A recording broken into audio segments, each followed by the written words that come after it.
call in case number 240946 SC, People versus Noel Kestu. Good morning, Your Honor. Carmen DeFranco appearing on behalf of the people. Good morning, Your Honor. Stephen Ravel on behalf of Mr. Kestu. Peter Torres here on behalf of Mr. Kestu. And James Thomas. All right, Mr. Kestu is present. This is the continued preliminary exam for this case. The people in the defense have rested. They've submitted briefs. I've read the briefs. And is there anything that people want to add prior to the court's ruling? Nothing, Your Honor. Is there anything the defense would like to add prior to the court's ruling? Not unless the court has any questions, Your Honor. Court has no questions. All right.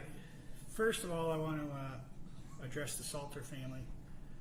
We get caught up in the legalese of this and the briefs and the legal arguments, the elements of the offense, and I think we kind of lose sight of the tragedy that happened here.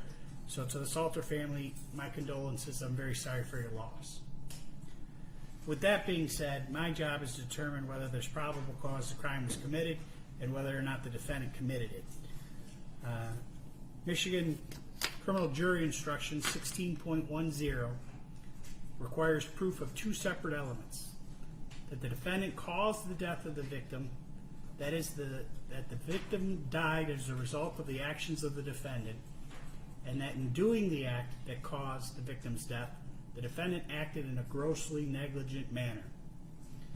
And the criminal jury instruction goes on to define gross negligence. Gross negligence means more than carelessness. It means willfully disregarding the results to others that might follow from an act or failure to act. In order to find that the defendant was grossly negligent, you must find each of the following three things beyond a reasonable doubt. In this case, probable cause. First, that the defendant knew the danger to another. That is, he knew there was a situation that required him to take ordinary care to avoid injuring another. Second, the defendant could have avoided injuring another by using ordinary care. Third, that the defendant failed to use ordinary care to prevent injuring another, when to a reasonable person it must have been apparent that the result was likely to be serious injury. In this case, the defendant had hundreds, if not thousands, of canisters of butane and nitrous oxide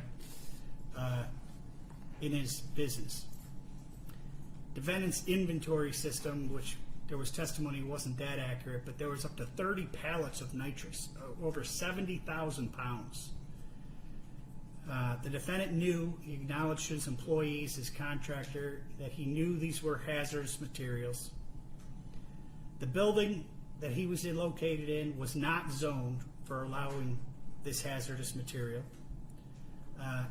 The defendant's emails with Bruce Thompson, who was the director of the Clinton Township Planning and Community Development, it was clear that Mr. Kestu wanted to warehouse. He actually says it right in the email that he wanted warehousing. And Bruce Thompson's response to Mr. Kestu, after several emails back and forth and some phone calls, upon review, this is Mr. Thompson, the director of the Clinton Township Planning Department and Community Development, to Mr. Kestu.